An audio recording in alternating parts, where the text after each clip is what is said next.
Hallo meine Lieben und willkommen zu einem neuen Video. Heute gibt es einen kleinen Baby-Haul. Ja, kann man so nennen, ne? Einen kleinen Baby-Haul und ich will euch unbedingt auch noch die Sachen zeigen, die ich auf jeden Fall nochmal beim 9. Baby mir holen möchte. Also wo ich die Erfahrung habe, das hatte ich auch schon bei den anderen Kindern und das muss ich und will ich unbedingt mir noch besorgen. Und dann auf jeden Fall halt, ja, brauche ich eure Hilfe noch, gerade was so Kinderwagen und so angeht, eure Empfehlungen und so weiter. Da habe ich überhaupt keine Ahnung. Deswegen, ja, wir sind ja jetzt schon, beziehungsweise ich bin ja jetzt schon Ende des 7. Schwangerschaftsmonats, also noch ein paar Tage. Und dann sind wir am 8. Schwangerschaftsmonat. Also die Zeit rennt super, super schnell. Deswegen muss ich langsam anfangen.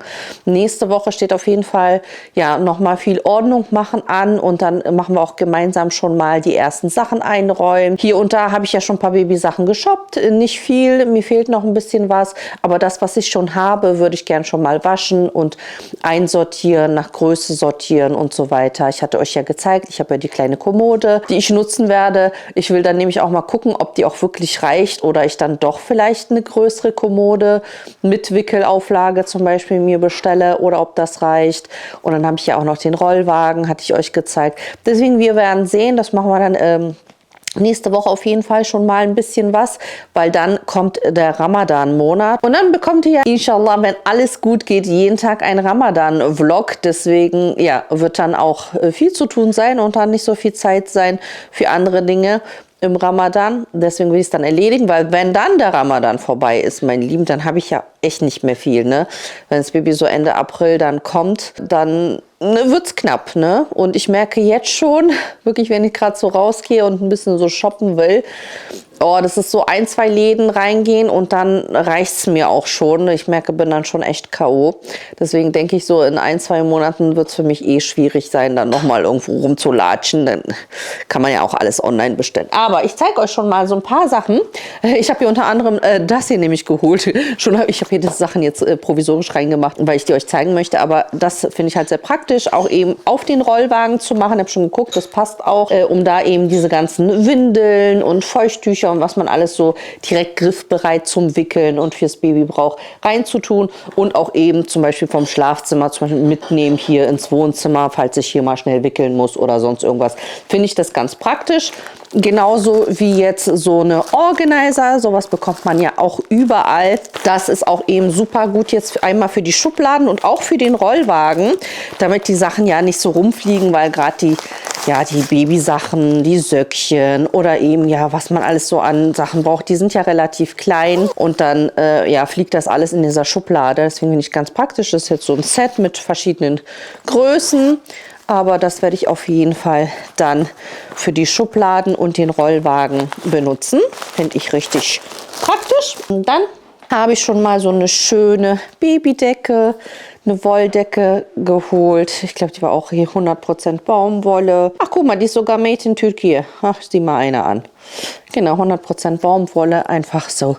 Babydeckchen braucht man ja jetzt viel, sind immer praktisch und die fand ich jetzt süß in so einem schönen Cremeton. Wie gesagt, ich versuche so ein bisschen, ja, nicht ganz so alles so viel rosa und so, sondern auch schon ein bisschen neutralere Farben, was ich finde, zu besorgen. Ja, einfach, weil ich die Sachen dann eben zur Seite packe. Dann, ja, gerade eben auch für Medium, die dann inshallah dieses Jahr heiratet, auch wenn sie erst vielleicht in 2, 3, 4 Jahren ein Kind bekommt oder so, trotzdem kann man die Sachen eben schön dann zur Seite packen, weil man weiß ja dann nicht, ne, was es dann später wird. Versuche ich so ein bisschen praktisch zu denken. Ne? Viele hatten ja auch gesagt, ihr wisst ja, als ich ja im Babyladen war, da war ja so das Thema, oh, da ist ja alles super teuer und so. Klar, für mich war es ja so das erste Mal, ich gehe mal so in einen Babyladen gucken, was hat sich so verändert nach all den Jahren, wo ich eben ja wieder mal in so einem Babyladen war. Klar kriegt man online und so weiter, man muss dann schon so Preise vergleichen, gerade so was dann Kinderwagen, Babybett und so weiter, diese größeren Anschaffungen angeht, da muss man schon so ein bisschen schauen und Preise vergleichen.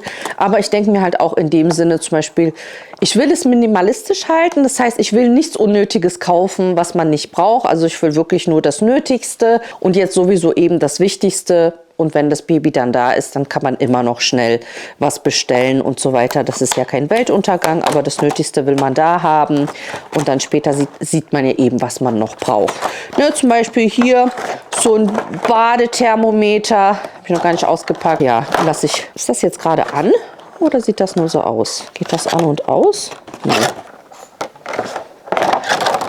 Einmal ein Badethermometer, ja, das braucht man definitiv, ne, um da zu achten, dass das Badewasser die richtige Temperatur hat. Hatte ich auch schon bei meinen anderen Kindern, da war das eher so ein klassisches Thermometer. Das ist jetzt so ein bisschen digitaler. Ja, das braucht man auf jeden Fall.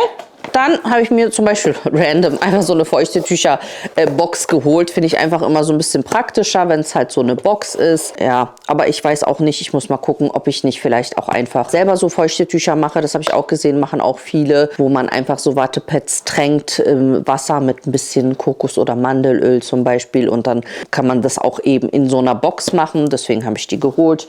Kann man immer gebrauchen. Dann schon mal so eine kleine Babybürste. Die ist jetzt nämlich aus Ziegenhaar. Ja, braucht man ja auch. Du hast hier die Sticker aufgeklebt auf die Bürste. Miriam hat schon hier Sticker raufgeklebt.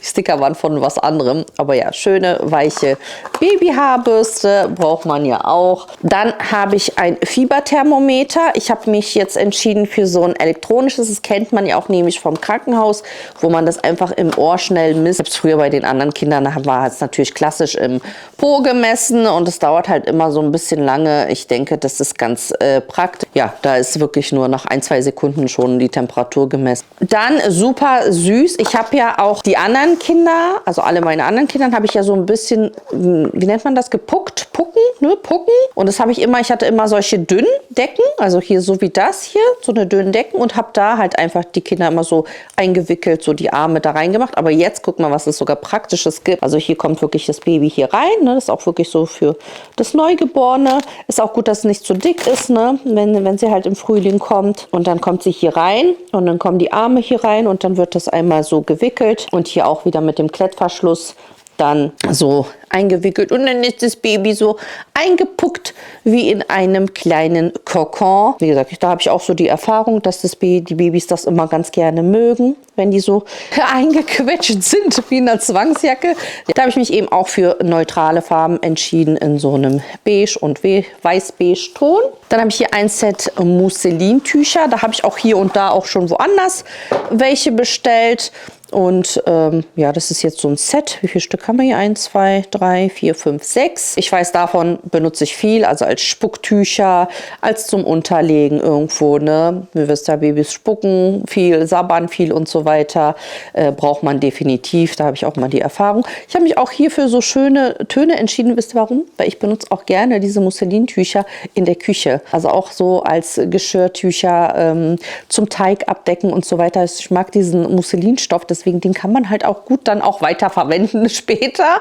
Nicht nur fürs Baby. Also ich finde die generell sehr, sehr schön, solche Musselintücher. Deswegen, ja, hier einmal ein Set. Und dann haben wir hier so ein Lämpchen. Und zwar einmal ist es nämlich ein kleines Nachtlämpchen, was halt eben super praktisch ist, dann für die Nacht, damit ich nicht irgendwie großes Licht anmachen muss oder so.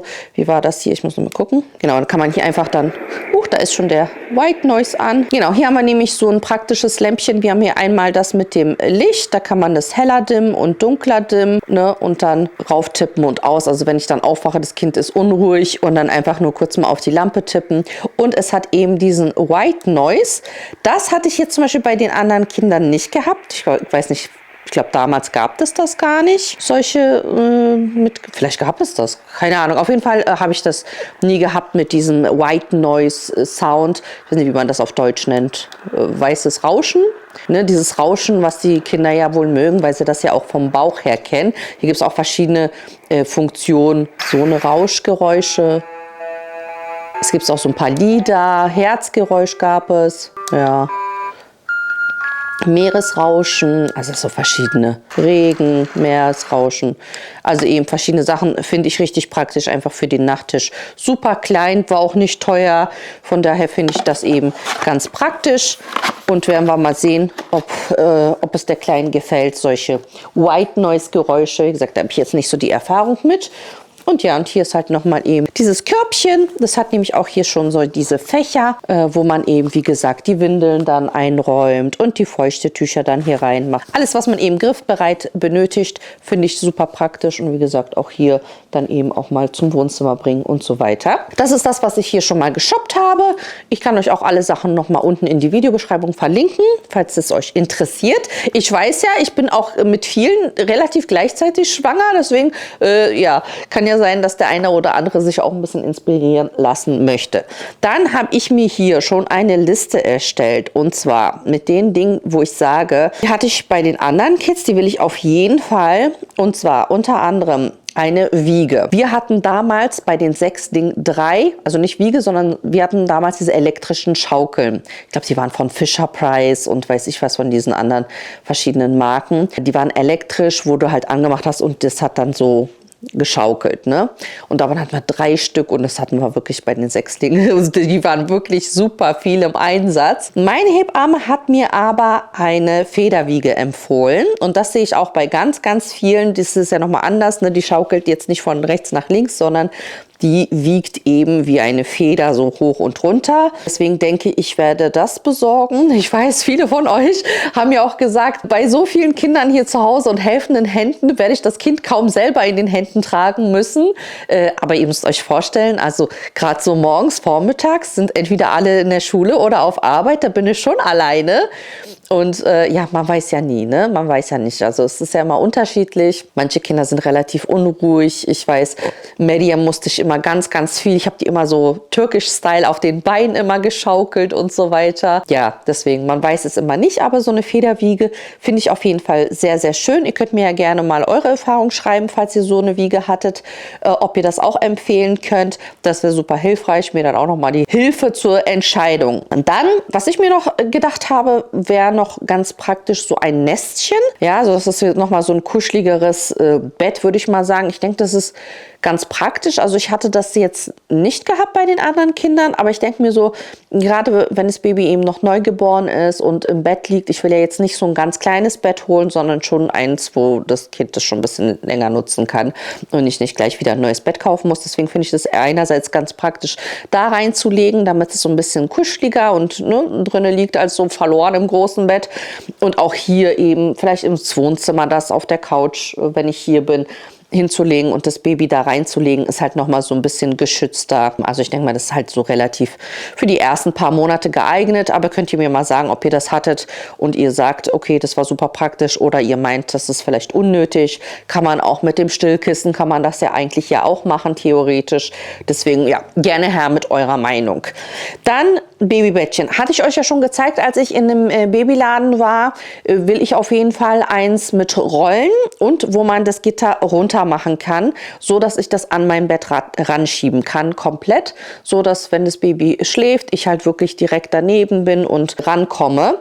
Einmal mit den Rollen, ne, dass ich das auch später ein bisschen wegschieben kann, eventuell auch vielleicht in die anderen Räume schieben, da muss ich halt gucken, ob das dann halt passt, weil mein Durchgang vom Bett zwischen Schrank ist halt relativ eng, also könnte sein, dass es dann nicht funktioniert. Aber wie gesagt, da will ich es auch nicht zu klein, sondern schon ein bisschen größeres, wo das Kind halt also locker da 1-2 Jahre drin schlafen kann, wenn nicht sogar länger. Deswegen ja, mit dem Gitter eine höhenverstellbar auf jeden Fall, weil ich muss die Matratze schon am Anfang relativ hoch stellen, weil ich habe ein hohes Boxspringbett. Und dann, wie gesagt, wichtig für mich, dass ich das so runter machen kann. Und das ist wie so ein Krankenhausbett, das hatte ich auch im Laden gesehen, wo man es dann aber auch trotzdem eben auch wieder hoch machen kann. Finde ich sehr praktisch und das habe ich mir halt gedacht, wäre sehr gut. Dann, was ich auch bei den anderen Kindern allen hatte, ist einmal so eine Bodendecke mit Mobile oder wie man das nennt. Ne? Meistens ist das ja schon so zusammen, wo du halt eben so diese Decke, gepolsterte Decke hast und dann oben eben diese ganzen ja, Spielsachen, die dann runterhängen und so weiter. Hatten wir auch bei all den anderen Kindern. Da ja, liegen die Babys immer sehr, sehr gerne und schauen sich die Sachen an. Deswegen werde ich das auf jeden Fall mir auch noch holen. Dann, was ich brauche, ist auf jeden Fall eben noch eine Babybadewanne. Und da dachte ich mir auf jeden Fall so eine mit einem Ständer Ränder finde ich ganz, ganz praktisch, weil ich habe jetzt hier keine Badewanne, also oben bei den Zimmern, also oben, die Mädels haben ja oben ihren eigenen Bereich mit ihren Zimmern und Badezimmer und da ist eine Badewanne. Und ich denke jetzt nicht, dass ich dann da hoch und runter rennen werde, sondern ich habe hier halt unten im Bad halt eine Dusche. Aber mein Bad unten ist halt auch sehr groß, deswegen kann ich mir das gut vorstellen, dass ich das da auf jeden Fall so hinstellen kann. Und es ist auch eben viel praktischer, das dann so im Stehen, als sich da irgendwie so rüber zu beugen und rumzuhocken auf dem Boden. Denke ich, fand ich jetzt ganz praktisch von der Optik. Hatte ich jetzt nicht, ne? Ich hatte jetzt ganz normale Babywannen auf dem Boden dann immer oder eben in der Badewanne das Ganze benutzt. Aber könnt ihr mir ja sagen, ob ihr das vielleicht auch schon habt oder hattet, ob ihr das gut findet. Aber das wäre so meine Idee. Dann, was ich noch gerne haben möchte, da frage ich mich auch, ob das wirklich gut ist. Und zwar gibt es diese mittlerweile mobilen Milchpumpen. Also ich habe noch damals wirklich noch gesessen, ne, mit am Stecker alles ran und so weiter. Sehr aufwendig, immer dieses Milch abzupumpen. Da musste man wirklich sitzen, konnte man nicht aufstehen. Und mittlerweile super praktisch mobile Milchpumpen. Ja, das steckt man dann einfach in den Still-BH rein und kann trotzdem durch die Wohnung laufen, während ja die Milch abgepumpt wird. Ich denke, ich würde mir das schon gerne holen wollen, so ein bisschen als Unterstützung. Ich habe ja leider immer das Problem gehabt, dass mit dem Stillen nicht immer geklappt hat. Aber ich glaube auch, dass es eher meine Schuld war. Keine Ahnung, ich glaube, vielleicht war ich auch zu ungeduldig, weil war immer der Meinung, ja, nee, ich produziere nicht genug Milch. Ja, also bei Menem hat es mit dem Stillen nicht geklappt in den ersten 3 Monaten. Ich habe es die ganze Zeit versucht, sie hat nicht zugenommen und so weiter. Und dann, ja, musste ich zufüttern und dann habe ich es auch sein gelassen. Und dann war es aber so, dass bei den Sechslingen, dadurch, dass sie ja im Krankenhaus waren, noch 3 Monate lang und ich sowieso die Anfangszeit durfte ich sie ja auch noch nicht stillen. Ich durfte sie erst stillen, also anlegen, als sie irgendwie 1500 Gramm hatten ungefähr. Und davor musste ich halt die ganze Zeit pumpen. Die Milch musste in die Milchküche im Krankenhaus und wurde da halt nochmal, ja, wie so desinfiziert sozusagen. Also, dass die Babys halt wirklich keinerlei Keime abbekommen. Und da habe ich halt wirklich nonstop einfach die ganze Zeit gepumpt. War ich zu Hause, habe ich gepumpt, habe die Milch in den Kühlschrank gepackt und dann, sobald wir ins Krankenhaus gefahren sind, immer die Milch mitgenommen und auch weiter im Krankenhaus gepumpt und immer die Milch eben da im Krankenhaus ganze Zeit gelassen. Also da hatte ich richtig viel Milch. Also so viel Milch, wie für ein Kind hätte gereicht. Natürlich hat es nicht für alle 6 gereicht, aber das, was ich hatte, wurde dann gerecht auf alle Kinder verteilt. Von daher hatte ich da eigentlich genug Milch und dann, ja, war es halt so, dann war der Umzug und kurz bevor die Sechslinge dann aus dem Krankenhaus kamen, dann fing der Stress an, dann, wie gesagt, sind wir umgezogen, man musste alles machen und dann habe ich immer weniger gepumpt auch, ne, und dann wird es automatisch weniger und dann kamen auch die Sechslinge nach Hause und das war ja so, wir haben ja alles Protokoll geführt, ne, wer hat wie viel getrunken, wer hat wann geschlafen, wer hat was in der Windel reingemacht, wirklich jedes Kind hatte ja wie im Krankenhaus, wir haben dieses System weitergeführt, seinen eigenen Ordner und dann war es halt einfach so, ja, ich habe halt dann die ganze Zeit gestillt, aber ich wusste halt immer nicht, wie viel trinken die jetzt, ist das jetzt genug, so, habe ein bisschen gestillt, habe trotzdem noch die Flasche gegeben, dann war es so ein Durcheinander und dann, wie gesagt, wurde es halt auch immer weniger und dann habe ich es halt auch, ja, sein gelassen. Und bei Malik Musa war es irgendwie das Gleiche. Eigentlich hat es bei ihm super gut geklappt, der hat super schön getrunken und dann war auch irgendwie wieder das Gleiche, dass er irgendwie nicht zugenommen hat oder so und dann habe ich auch schon wieder direkt zugefüttert und ich glaube einfach, es war auch der Stress und so weiter, dass man sich so, ja, ich meine, ihr müsst überlegen, da hatten wir einjährige Sechslinge, als Malik Musa auf die Welt dann kam und es war alles irgendwie so stressig und durcheinander, deswegen, ich weiß auch gar nicht, warum ich da ja irgendwie nicht standhaft geblieben bin, sondern auch irgendwie der Meinung war, das klappt jetzt nicht und dann ja, war es Flasche. Aber ich sag bis heute, ich habe so ein bisschen Trauma, weil Stillen ist für mich was sehr, sehr Schönes, was sehr, sehr Intimes, was sehr, sehr Wichtiges. Und deswegen, ja, hoffe ich, dass es jetzt wenigstens bei dem 9. und inshallah letzten Kind vielleicht klappt. Und da will ich auf jeden Fall ja dabei bleiben. Deswegen denke ich eben so eine mobile Pumpe auch nochmal zum Unterstützen, einfach um dann nochmal die Milchproduktion anzuregen und so weiter. Denke ich, ist es ganz praktisch, aber sagt mir da auf jeden Fall gerne Bescheid, falls ihr sowas genutzt habt, was ihr davon halten tut. Dann hatte ich euch auch im Babyladen gezeigt, gibt es ja unterschiedliche Körpertragen, ne? Diese, wie nennt man das? Gibt es ja in verschiedenen Materialien, ne? Ob man das mit einem Tuch das Kind an den Körper wickelt oder auch schon so fertige, praktische Sachen. Also da gibt es ja wirklich Unterschiede. Und das ist das Einzige, wo ich auch sage, das hatte ich bei gar keinem meiner Kinder. Ich weiß gar nicht, Warum? Vielleicht war das damals nicht so, dass man das viel benutzt hat. Ich habe keine Ahnung, aber ich hatte sowas nicht. Also so ein Tragetuch oder eben eine Trage, ja, bei keinem meiner Kinder. Und ich finde das aber richtig schön, ja, auch gerade so zu Hause super praktisch, ne, wenn das Kind eben unruhig ist, aber du trotzdem irgendwie was zu tun hast, dann ist das halt super praktisch, weil das Baby ist halt bei dir und trotzdem kannst du eben Sachen erledigen. Und ja, da könnt ihr mir mal sagen, ich habe jetzt zum Beispiel sowas entdeckt, was ich ganz praktisch finde, weil es so aus so einem Stoff ist, der so ein bisschen schon dicker ist und da muss man jetzt nicht so wickeln, sondern man zieht es an und das ist ein bisschen praktischer. Fand ich jetzt so ganz schön, aber da habe ich eben keine Erfahrung mit. Da würde ich euch bitten, falls ihr so ein Tragetuch hattet oder eine Trage, was ihr da besser findet. Ich denke, für so zu Hause ist so ein Tragetuch schon ganz praktisch, ja, aber ich weiß nicht, wie aufwendig dieses Binden ist. Ich habe das schon öfters so Videos gesehen, sieht auch gar nicht so schwer aus und für draußen dann vielleicht eben so eine bisschen robustere. Ja, da könnt ihr mir auf jeden Fall mal eure Meinung dazu sagen. Was ich auf jeden Fall haben möchte, was ich auch genutzt habe, auch bei all den anderen Kindern, auch Malik Musa hat das geliebt, einfach diese Baby-Björn-Wiege. Das ist ja wirklich so klassisch, du packst das Kind da rein, das ist so ein bisschen erhöht, das kann dich sehen. Ich kann mich noch erinnern, Malik Musa, also der war da drinnen nonstop, ja, das war so super praktisch, weil ich in der Küche habe irgendwie den Babybrei schon für die Sechslinge vorbereitet und so weiter und er saß da drinnen, hat mich immer beobachtet und war immer total happy. Deswegen ja, diese Babybjörn wiegen, liegen oder wie man das halt nennt, finde ich super praktisch, will ich auf jeden Fall auch wieder haben. Ja, und als letztes eben großes Thema Kinderwagen. Kinderwagen ist halt so eine Sache. Ich habe bei Medium, was ich benutzt hatte, war einfach damals dieser Maxi-Cosi, hatten wir ja, ne, was da hast du fürs Auto. Und dann hatte ich einfach so ein Gestell mit Beine, wo dann der Maxi-Cosi raufkam und ich habe das die ganze Zeit benutzt. Wir waren auch damals immer viel mit dem Auto unterwegs. Bei den Sechslingen hatten wir ja 2 Drillingskinderwagen, auch ganz normal mit Babyschale und später dann zum Buggy umgebaut. Und bei Malik Musa hatte ich dann irgendwie so ein günstigen Kinderwagen geholt, wo ich sagen muss, das war nicht so schön. Also es war dann schon sehr unangenehm, wenn man nicht so... Also man merkt schon Unterschied, ne, wie so sich so ein Kinderwagen schiebt. Das macht halt wirklich schon viel aus. Das hat man auch gemerkt. Ne? Wir hatten ja diese Drillingswagen, die hatten wir damals auch geschenkt bekommen, also gesponsert bekommen. Die waren halt auch richtig, richtig teuer. Und da hast du gemerkt, obwohl es so ein Dreier-Drillingskinderwagen war, hat er sich so schön gefahren. Und das hatte ich ja am Babyladen ja auch so ein paar Kinderwagen ausgetestet. Also es macht schon so einen Unterschied, wie sich so ein Kinderwagen fährt. Deswegen denke ich, würde schon halt direkt so ein Set kaufen mit halt dem Maxi-Cosi fürs Auto, das braucht man ja. Und dann eben ein Kinderwagen, wo die Babyschale ist und wo man den dann später zum Buggy umbaut. Und ich will auf jeden Fall auch direkt so mit der Babyschale, weil die Kleine kommt im Frühling und ich will dann auf jeden Fall jeden Tag mit ihr auch spazieren gehen. Ja, ist ja auch wichtig, dass die Babys schön viel frische Luft bekommen. Deswegen, ja, ist die Babywanne schon, finde ich, sehr, sehr wichtig, dass sie da gemütlich drin schläft und ich dann schön spazieren gehen kann, damit ich danach auch wieder aktiv werde und meine 10.000 Schritte am Tag voll bekomme. Ja, und dann hat man halt später auch den Buggy. Das ist so mein Plan. Da wollte ich euch eben fragen, was habt ihr für Erfahrung? Weil ich kenne mich bei Kinderwagen eben gar nicht aus. Also ich kenne mich mit den Marken gar nicht aus.